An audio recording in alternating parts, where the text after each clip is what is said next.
Hello বন্ধুরা, সবাই কেমন আছো? আশা করি সবাই ভালো আছো। আমিও ভালো আছি। আজকে বরের সাথে একটু বাজারে যাব।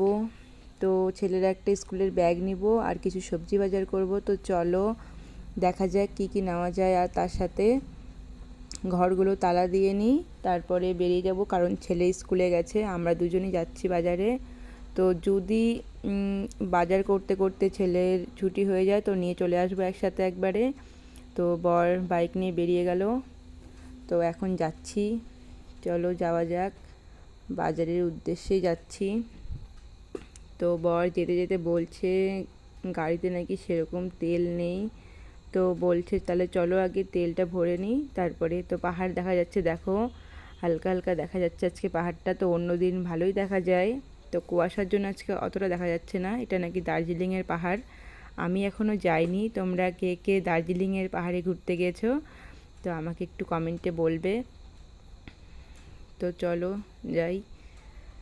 রাস্তা তো ভালো না খুব একটা, তবুও এখন কাজ হচ্ছে তো রাস্তার। তো এখন কাজ হচ্ছে তাই আমরা যাচ্ছি, সাইড দিয়ে যাব। সাইড দিয়ে রাস্তা করেছে একটা নিচ দিয়ে।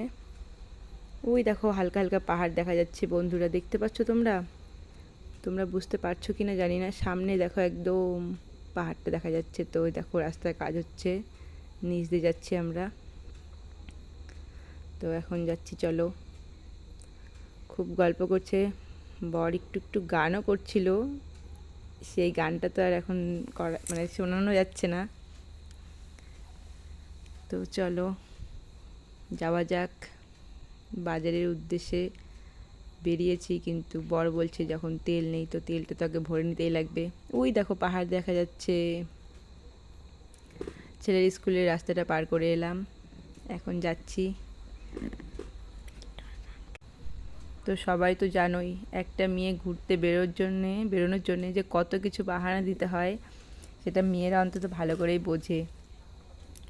কত ছুতা বাহানা দিয়ে বেরোতে হয় একটু ঘোরার জন্যে। তো বরকে বলছিলাম কিছুদিন ধরে আমার কিছু জিনিস নেওয়ার আছে বাজারে, তো চলো। তো বর বলছে যে আজকে না কালকে, এরকম করে করে তো আজকে ফাইনালি বেরিয়ে গেলাম বরের সাথে। তো চলে এলাম তেল পাম্পে, তেলটা এখন ভরে নিই বাইকে, তারপরে চলো। কেউ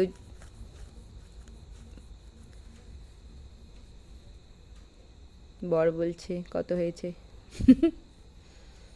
ভালোই লাগলো। চলো এখন এখন বাজার যাচ্ছি। তো ট্রেন যাবে, ট্রেনের রাস্তা আপাতত বন্ধ আছে। তো ট্রেন যাবে, আমরা মনে করে দাঁড়িয়ে আছি ওখানে।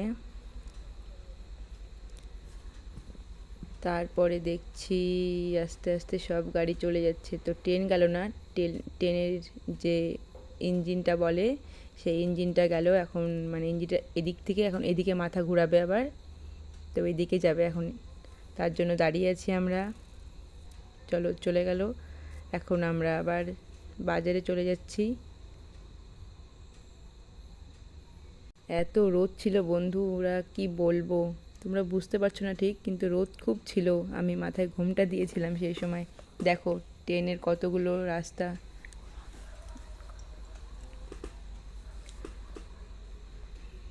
তো চলো যাওয়া যাক। আর কি, ছেলে যখন জানতে পেরেছে আমরা বাজার থেকে এলাম, ও মনে মনে খুব কষ্ট পাচ্ছিল, যে বলছিল তোমরা একা একাই ঘুরে বেড়াচ্ছ, তো আমাকে নিয়ে গেলে না। বললাম বাবু তুমি তো স্কুলে ছিলে তাই তোমাকে নিয়ে যাওয়া হয়নি। তো বাজারে চলে এলাম, চলো দেখা যাক কী নেওয়া যায় আগে। ওই দেখো আমাকে দেখা যাচ্ছে আবার একটু একটু করে। তো বর বাইকটা এখানে রেখে দিল। এখন ভাবলাম আগে ছেলের স্কুলের ব্যাগটা নিয়ে নিই, তারপরে আর অন্য কিছু নেওয়া যাবে। তো এইটা কসমেটিকের দোকান, তো এখানে ব্যাগও পাওয়া যায়। ব্যাগটা এখান থেকেই নিয়ে নেব ভাবছি।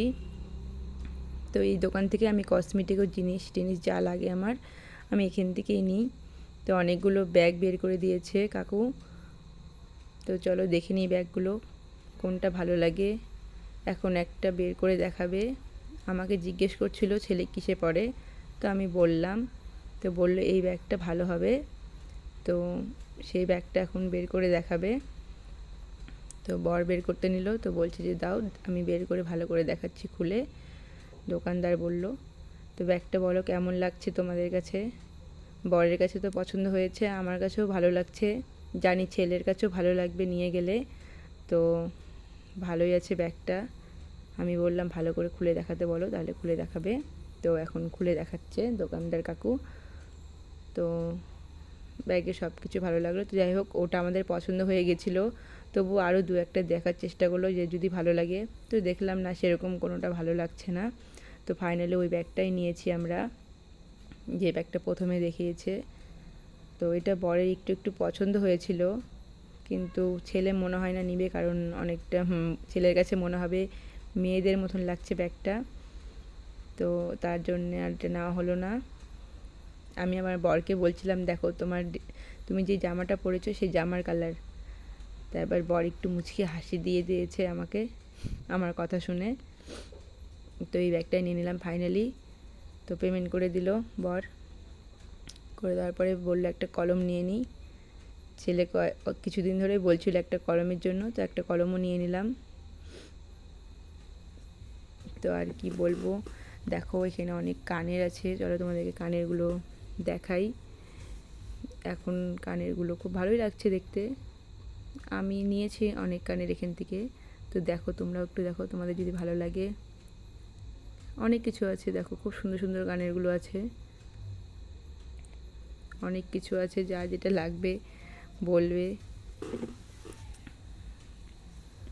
তো এই দোকান থেকে আমি অনেক কিছু নিয়ে নিই। তো নেওয়া হয়ে গেল ব্যাগটা। এখন চলো দেখা যাক কী সবজি নেওয়া যায়। তো কিছু সবজি নিয়ে নিই দোকান থেকে। তো আমি বরকে বলছি যে ছেলের কিন্তু স্কুলের টাইম হয়ে আসছে, তাড়াতাড়ি করো। তো সেই সময় বেগুন নিলাম, ধনিয়া পাতা নিয়েছি, আর কি নিয়েছি, পেঁয়াজ কলি নিয়েছি, রসুন পেঁয়াজ সব নিয়েছি একবারে। তারপরে বর বলছে পালং শাক নেওয়ার কথা, তো বললাম চলো নিয়ে নাও। তো পালং শাকটাও নিয়ে নেওয়া হয়ে গেছে। তো তারপরে আমরা বেরিয়ে যাচ্ছি। তো বরকে বললাম আমার একটা জিনিস নেওয়া আছে, নিতে ইচ্ছা করছে, তুমি নিয়ে দিবে? তো বলছে কি? তাই আমি বললাম যে চলো কাপড়ের দোকানে। তো কাপড়ের দোকান থেকে নিয়েছি সেই জিনিসটা, তো সেই জিনিসটার ভিডিও করা হয়নি। তো চলো, সব কিছু নেওয়া হয়ে গেছে। এখন আমরা বাইকে করে বেরিয়ে যাব, ছেলের স্কুলের টাইম হয়ে গেছে। তো এখন ছেলেকে স্কুল থেকে নিয়ে বাড়িতে চলে আসছি, কারণ স্কুলটা আমি এখানে শেয়ার করলাম না তোমাদের সাথে, কিছু মনে করো না। ছেলেকে নেওয়া হয়ে গেছে, এখন বাড়িতে যাচ্ছি। বাড়িতে যেতে যেতে ছেলে বলছে যে মা তুমি আর বাবা ঘুরতে গিয়েছিলে? আমি বললাম না বাবা, তোমার স্কুলের ব্যাগ নিতে গিয়েছিলাম। তো বলছে তুমি আমাকে নিয়ে গেলে না তো? তা আমি বললাম ঠিক আছে, এরপরে যখন যাব তোমাকে নিয়ে যাব, মন খারাপ করে না।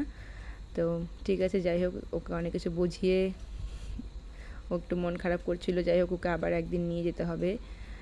কিছু করার নেই, কারণ সবজি নেওয়ার ছিল তো দোকানে, বাজারে, সেই জন্য ওকে আর নিয়ে যাওয়া হয়নি, স্কুলে ছিল। তাছাড়া বিকালে যদি যেতাম তাহলে অবশ্যই বাবুকে নিয়ে যেতাম। তো দেখি চলো তো পাহাড়টা আবার দেখা যায় কি না। এখন যদি হালকা দেখা যায় তাহলে তোমাদের দেখাবো। তো দেখছি যে হালকা হালকা দেখা যাচ্ছে, অন্য দিনের মতো না, অন্য দিন খুব সুন্দর দেখা যায়, আজকে অতটা দেখা যাচ্ছে না পাহাড়। তো দেখো খুব সুন্দর মাঠ, এখানে ধান বুনেছিল, ধান হয়েছে, কেটে নিয়েছে ধান। তো এখন বাড়িতে যাচ্ছি। দেখো তোমরা কি কেউ জায়গাটা চিনতে পারছো? অনেকে চিনতে পারবে, আবার অনেকে চিনতে পারবে না, যারা নতুন তারা চিনতে পারবে না। তো আমার যদি ভিডিওটি ভালো লাগে, লাইক কমেন্ট শেয়ার করে সাবস্ক্রাইব করে পাশে থাকবে। তোমাদের জন্য আমি আরও নতুন নতুন কোনো ভিডিও নিয়ে আসার চেষ্টা করব। ভালো লাগলে একটু সাপোর্ট করে পাশে থাকবে। আমার কথার মাঝে যদি কোনো কিছু ভুল ত্রুটি হয়ে থাকে তাহলে ক্ষমা করবে, এতটুকুই বলবো। তো চলে এলাম বাড়ির সামনে একদম ফাইনালি। তো ওটা আমার ব্যানার ছিল, কারণ আমি একজন মেকআপ আর্টিস্ট। তো ছেলে বলছে মা ক্যামেরাটা ধরবে না আমার দিকে। তো ছেলেকে চলো, ব্যাগটা দিচ্ছে আমার হাজব্যান্ড। তো বলছে তোমার জন্য গিফট এনেছি। তো চোখ বন্ধ করে আছে, গিফটটা দেওয়া হলো। খুব খুশি হয়েছে আমার ছেলে ব্যাগটা দেখে, খুব খুশি, মানে খুবই খুশি। তো বলছি আমি কেমন হয়েছে? ও বলছে খুব সুন্দর। দেখাও, বললাম দেখাচ্ছে, দেখো তোমাদেরকে, খুব সুন্দর পছন্দ হয়েছে ওর কাছে। তো এই ভিডিওটা যদি ভালো লাগে অবশ্যই পাশে থাকবে, আমি আপনাদের জন্য আবার নতুন নতুন ভিডিও নিয়ে তোমাদের কাছে আসবো।